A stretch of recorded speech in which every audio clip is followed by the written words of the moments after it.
In this two-part series, Chike opens up about family life as an immigrant and how they found their footing in the UK.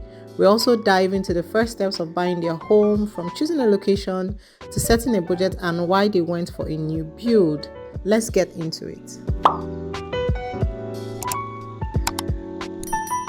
Hi Chike, thank you so much for coming back. Thank you for having me again. Hello guys. Looking at the success of the first story, we just felt you were the best person to talk to about the subject we want to talk about today. So we'd love to just go right into today's video and ask, first of all, how are you doing? How are you? I'm fine. How's family? How's your wife good? and your boys? You know how it is with work and the kids. I was good. Yeah, and your new YouTube and your new TikTok channel. Hey, that's taking my time, but we're doing it. Yeah. Okay. Yeah. So thank you again for coming. Today we'd love to ask, our interview today, our talk today is just going to be more family focused. Okay. And we'll talk about, your home that you bought. Congratulations on buying your first home. Thank you. Thank you very much. I would love to ask, how's your family doing? How's your wife? How are your kids? She's good. The kids are good. Yeah. They're currently in what do you call it? Spring break? Yes. Yeah, 2 weeks spring break. So a lot of chaos at home, but yeah, we love it like that. Yeah, that's good. That's good. You get to spend time with the kids before. Yeah. That's good. Thank you. Our first question today is, talk to us. The last time we spoke to you, we spoke more about your job, how it was, getting a job here. Yeah. But today we want to ask, how has it been for you as a family moving from Nigeria to Aberdeen? How has the journey just been for you generally?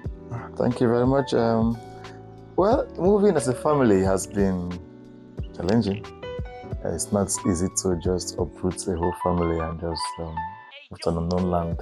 So it was a big decision. But it's been rewarding. Yeah. New culture, new people, new weather, a lot of things that are unknowns. Yeah, the support you used to, back home you have this support, this extended family support. Yeah. That's not obtainable here as well. So it's been good. It's been a mixture of ups and downs, issues here and there.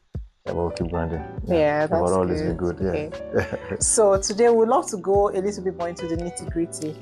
So today we'd love to ask, when you say challenges, here, it's been up and down here and there. Yeah. Can you let us know some of the challenges that you faced as a family when you decided, or when you moved over here and started settling in? Okay, I think the biggest one was childcare. Yeah. That was the biggest one. Okay. Goodness, I can imagine, and it's quite expensive as well. Yeah. So imagine you having to maybe go to school or work, and then my wife had to also get something doing. Yeah. And then you had children that you needed to take care of. Sometimes you ask yourself, is there a need to do this work? Because the money, the same minimum wage they're paying you at work is the same minimum wage that the child care are taking. Yeah. So the baby minders so it got to a point I was like, do we need to find a way around it? So child care, I would say, has been the biggest challenge. Yeah. And you know how it is here. Unless your kids are up to 3 years, they wouldn't get to go to the free government nursery. Yeah. And then for primary school, which is a school, it's from 5 years. Yeah. Oh, okay. Yeah, it's from 5 years. So you have a lot of time with the kids. Yeah. You have to stay with them. Anything under 3, you spend money to send them to preschool or child maintenance school or wherever they're taken care of. So childcare, I would say, has been the major issues that we've faced. Yeah. Okay. Spending around childcare has been crazy. Yeah. Oh. Yeah. Okay. How are you figuring that out? Is there a plan? Do you have a plan in place? Yeah. Or you're just letting you have to just pay your due until the last baby gets to 3 years? Yeah, we found a way around it. So because where I work, you are able to work from home twice a week now. So that has been a very big boost for us. So what I will now, I plan my off days around my wife's shift as well. Yeah. So the days she's going to work, I work from home. Okay. Yeah, so that I can help with the burden of taking care of the kids. Yeah. The day she's going to work, I stay at home. The day I'm going up, the day she will be at home, I go to the office. Yeah. So that has been what we've been doing to manage that childcare cost. Yeah. Yeah. Well, so I feel the need to say this because you're from Nigeria, I'm from Nigeria. We know how the family dynamics is back home. Has that been an adjustment for you in the UK, knowing that your wife is working, you're working, the house responsibilities? How is it? Is it still more like your wife, or are you now supporting? You have to. You just have to. You have to. You can't let one person do everything. Yeah. So for instance, I'm at home. So I'm working from home today. Yeah. Right? And my wife is doing a 12-hour shift. It would be crazy. It's madness to expect her to come back from that shift and come and cook. Yeah. That would be madness. So you have to do the best you can do. Prepare the kids, bath them, prepare food, make the house look good, sweep everywhere. Oh, so you're doing all of this now? Yeah, doing all of that. Okay. Yeah. No, but if you back home in Nigeria, so it's not. So the thing is, if you are not doing that at all in Nigeria, it becomes a very big issue for you here. Okay. But when you are at least doing some of those things, you know that, man, this is it. You don't have anybody to help. You have to do this thing. And you're not going to work your partner to death because you're being a man. So I don't see it as anything. It's not a big issue. So some people do. Yeah, some people. The masculinity from back home is still. Our tradition, our culture is different. The woman has to cook, take care of the kids. But I believe it's simple. It's common sense. Yeah. You don't expect somebody to come back from long shifts. Yeah. The person is working, you are working. Yeah. The person is bringing money to the house, you are bringing money to the house. Yeah. And then you want to leave all the chores for her. Yeah. No, that would be too much. Yeah. Yeah, that wouldn't be considerate. That wouldn't be love. So I don't think anybody should do that. Yeah, thank you very much. Thank you very much for saying this. I'm happy it's coming from you. No, it's not me, because it's coming from me. Some people say, feminism and all of that, but I'm happy it's coming from you. If you like somebody or if you love somebody, you have to show it. You have to. It's give and take. Yeah. It's give and take. Yeah. So I think it's not a big deal. Okay. Yeah.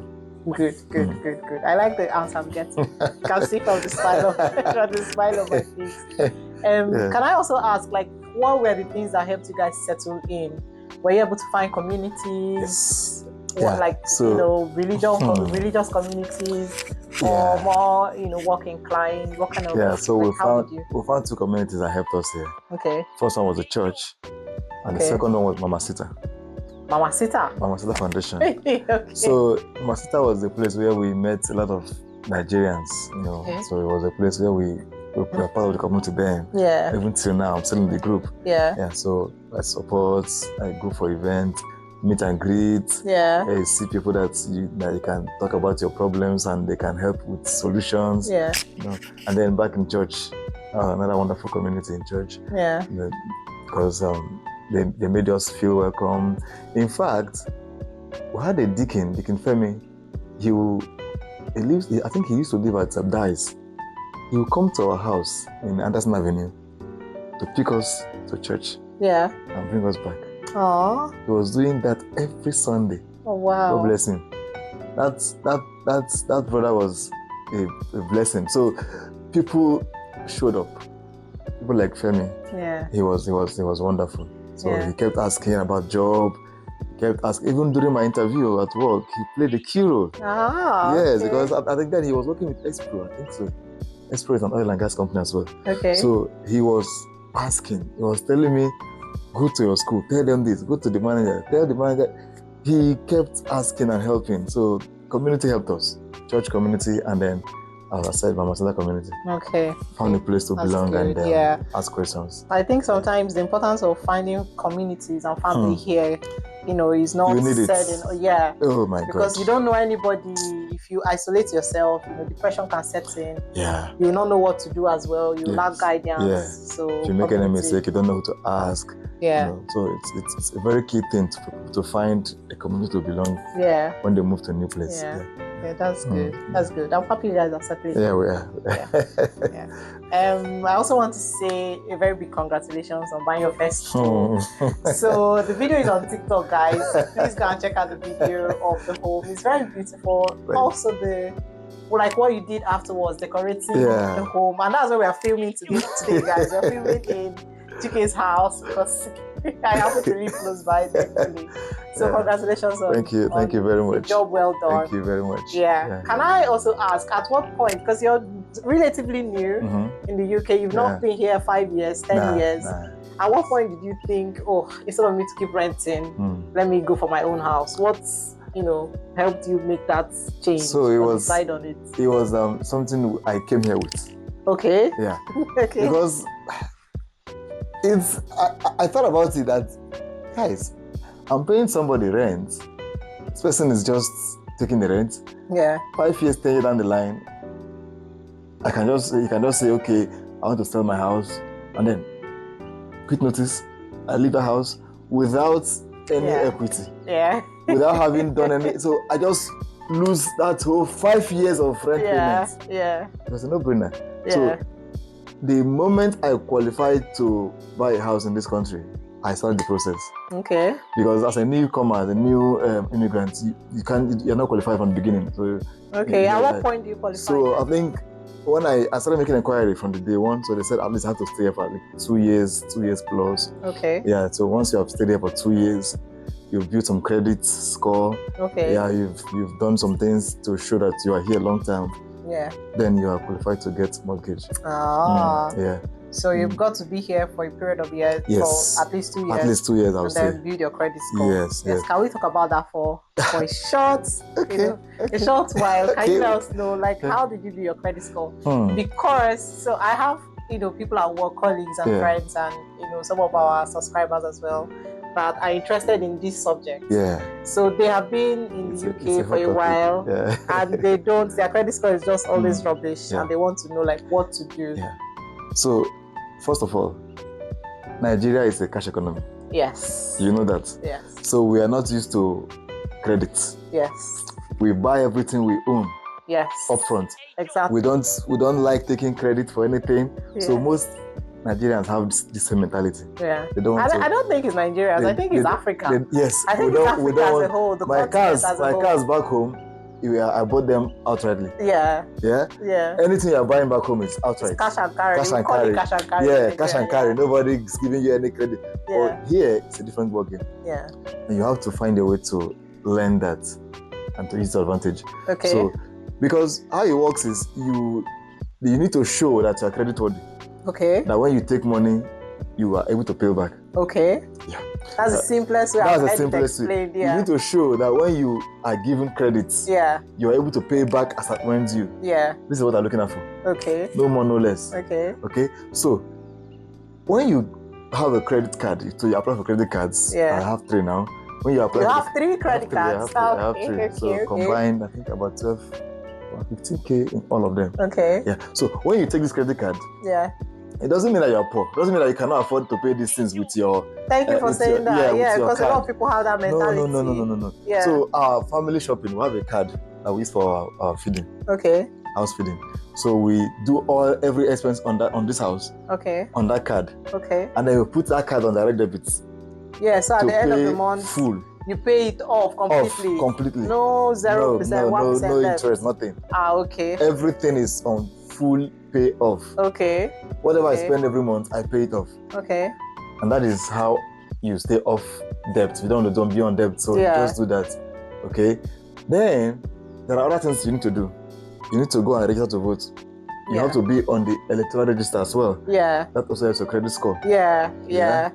Another thing is moving from house to house. It's also not a very good thing. It's not good, yes. Yeah. It actually reduces your credit score as well. So staying in a place for a longer period of time. So also you need to have credit cards. I think I've said that earlier. You need to have credit cards and use those cards and pay them off. Use, pay off. Build that credit. Right? Yes. So when the banks look at your name and they see, okay, he has credit card with Capital One, he has with HSBC, he has with maybe Barclays, whatever, Monzo, and he is not in debt. He's paying back all these credits. Yeah. You are creditworthy. Yes. Your score begins to rise gradually. Okay. I think I use an app then to also help build my. I think there are different apps. Yeah, there are apps you use to build. Yeah. There are free ones as well. App I used that it was able to record my rent payments as part of credit. Yeah. Oh, so he reported okay. that app was reporting my rent payment after 6 months of rent. Yeah. It was reporting it as to the credit union. Yeah, so to show that you're correct. actually Yes. paying off. Yeah. You have direct debits. Yes. Okay. So you build a credit score, and when you are done, at least you see that your credit score rising. You are intentional about it. Yeah. I was checking this. I knew I wanted to have a good credit score. So you make sure. And another thing is, whatever debt you see on your credit score, pay it off. Don't argue with it, even if it's wrong. Yes. Even if it's wrong, pay it and argue later. Don't default. Okay. Yeah? Okay. Don't default. Pay it and then they will rectify it later. Okay. Then you have a very perfect credit score. Okay. Yeah. Also, I think what people don't know as well when they get credit cards is if you get a credit card and the credit on it is say £1,000. Yes. Some people feel that means they can spend the £1,000. I didn't talk about. Do not use more than 5, 10, 15, 20% max of the value on your credit card. Yes. If you do, they will think that you are dependent on that credit, that you cannot survive without that credit card. So you are a risk. It will reduce your credit score. Correct, you are a risk. Drastically. Yeah. So just be 5%, 10%. If you have a 5k credit card, don't use more than £500, £700 in a month. Yes. It will keep you healthy, to keep your credit utilization healthy.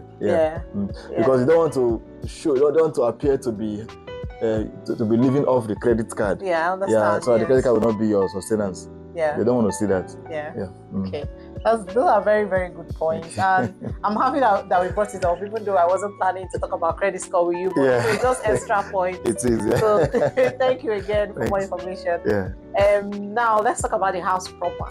Can you let us know, you've told us the things that we need to do to qualify to buy the house. Can you let us know, like, what are the first steps you took before deciding the house to buy? What are like the factors that you looked at to decide which house to buy? Is it finance? Is it, access to better schools for your kids, or you wanted to stay in the city center, or you wanted somewhere more quiet? What are the things you looked at? So for me, it's a combination of factors. Okay. So I think since I moved to the UK, I've not stayed in the city center because of I like quiet life. I want to just be off of the noise. Where you can think, you have children. Exactly. Where you can be safe for your kids as well. So finance is key. You cannot do without finance. You have to think about finance. You can't buy what you cannot afford. As the first one. And then the schools, long term. Generally, primary schools are all good. Primary schools, the ratings are, but when you begin to look at secondary schools, that is what I was thinking about. Because most likely I'll stay here long term. So I need to consider which area, the schools, the catchment area that I'm staying, what schools will this kid go to when they get to that age. So that was also part of the decisions. Sorry to cut you short. I just want to throw a little bit of light on this because a lot of people don't know that where you stay determines the school that your children go to. Every location you stay in the UK has schools that have that catchment area. So if you go to, some people look at affordability, so they will choose the cheapest, but that means that your children will be exposed to whatever is happening in that area. The school in that area is the only school that they can go to, unless there is something extraordinary that happened but generally it's the same, I believe, in every country where the poorer part, the more affordable part has not the kind of characters that you want your children to attitude you want your children to learn. This is the point. So it's important you have to be intentional about about where you want to buy your home. You have to consider the school in that area. You have to consider maybe, do you want your kids to grow up in that particular community? Right. You also have to consider maybe your office nearness to work. How is it? Distance. Your transport routes. Okay. And maybe if it's accessible. But primarily, I think for me, as an African man that value education, school was top on my list. School for your kids. It was top on my list. Because not everybody can afford the private school here. So you have to think outside the box. If I am not able to send them to a private school, will I be comfortable with them going to the school in this catchment area? that is one factor that Yeah. we should consider. Yeah, it's a very, very good point. Yes. It's a very good point. You've touched a little bit on this now to move on from there. You've touched a little bit on this, but can I still ask, like, how did you, because when you come into the UK, right, it's a lot of expenses. Like, you've been here 2 years. 2 years, yeah. Just 2 years and you bought your house. Yeah. But for a lot of people, they will consider, I have to do childcare. I have to buy food to eat, and African shops are expensive, right? And now you're talking about this credit card that people are spending 70%, 90% on to be able to like augment and make sure that their income is, up to par. How were you able to manage your finances in a way that you're able to afford, where you are now?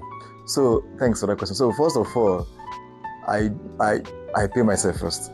Okay. So whenever I have this budgeting app, whenever I get salary, I first of all remove what I'm going to save and invest. Can I ask what the app is? Sorry. Can I ask what the app is? Because something I'm also interested in. Okay. Yeah, so the first app I use, I think I will send to you. It's like a budgeting app. Okay. That helps me do my budgets for the month. Okay. So once you put, it has a column for credit and a column for debit. Okay. So every month you have once you put your amount, that's your salary, that month. Income, because you already set everything up, you add all the credit, all the debit that's going, then you see how much you have. But before I do this, I take off my money for savings and investment and I put it up. I already remove it and I cannot access that money. Okay. So what I did was I did this government. There are some governments, the thing is information. Yes. It's key. Yes. So there's a government program called a lifetime ISA, where you can save money and the government gives you 25% of whatever you save. Yeah. Towards your retirement or towards your first home. Yeah. Up to £1,000. Yes. So if you save 4K, you get 1K. Yes. So you get 5K at the end of the tax year. at the end of the tax year. Yeah. Which is massive. Yeah. So imagine you and your partner, you guys are able to save 4K each. Yes. That's extra 2K. That's 10,000 in 1 year. In 1 year. And then the next year, 20K. 20,000. That's enough for deposits. And most times, ISAs like that come with their own interest as well. So even if the interest just gives you £100, £200, £500, it's up to, I think ISAs give up to 3%, 4% interest. Yeah. On your savings, aside from the government, 25% government money. Yes. So, and there's one secret. You can actually save you can save 2 cycles. That's 8K. Yeah. If you have the money in 1 year. Really? Yes. Okay. This is I thought I was well informed. Yes, you can save it in 1 year. How it works is simple. So you know that in the UK, the tax year starts from April. Yeah. Now, but in calendar year is from January to December. Yeah. Tax year is April to April. Yeah. Now, say you have 4K somewhere between January and March. Yeah. Or end of March. Yeah. If you put that 4K in, that's your ISA, you will get your 1,000. Yes. Full. Even if you put it the last week of March. The last week of March, before that April 5th. Yeah. The government will give you your £1,000. Yeah. That is 5K. Okay. If you are able to save another 4K from April to December, that's another £1,000. So within 112 calendar year of 12 months, you've gotten £8,000 saved, and then you've gotten 2K from the government. That's £10,000 in 1 calendar year. Yeah. So that's actually a lot of encouragement for people that will say, the tax year is almost running out. So you know that you have January, if you're able, maybe you just came in and you open your ISA in December. Yeah. You know that you have from that January to March to raise your 4,000 and get your 1,000. Even if you don't get up to it, you get something. Whatever you save. Yeah. So it's proportional. Yeah. So if you save 500, if you save £2,000, they give you £500. £500. If you save £1,000, they give you £250. Yes. And so on and so forth. Yeah. So that's what it works. But before you can use your ISA to buy your house, you have to have opened that ISA for 1 year. Yeah. Okay, that ISA must have been running for 1 full year before you can use that money to buy your house. Yeah. So you use that. You use stock and shares investment to save money. Yeah. And you just reduce your expenses. Okay. Just cut down your expenses. So my first car I bought here was from Facebook Market. Yeah. Okay. Because I needed a car. Okay. There was no point buying the expensive one because I had a target. Yeah. So I just went there. I think it was 2,000 pounds. I bought that car. Around 152K. Everything was around 2,000 pounds. Okay. So that car served me till I was ready to get this house. So things like that. Some people will even go without car. If you can, if you don't have children that or you don't need it, you can do that. But I needed it, so I had to get it. So, sounds like you're very, very intentional. You have to be. If you're living in the UK, you have to be intentional. It's not the time to show people your country, the country you're coming from, that yes, I've landed in the UK. No. It's time to be strategic and intentional. Yeah. So because I told you that the thought of paying rent continually was, I didn't want to do that. So I had to find a way to get quick and get this mortgage of the way. Yeah. Okay. Now that we've talked about budgeting, I've talked about things to consider when you're looking for your house. The next question I would love to ask is, how did you find affording a mortgage? Like, did you use a bank? Did you use how did you go about getting your mortgage? Okay.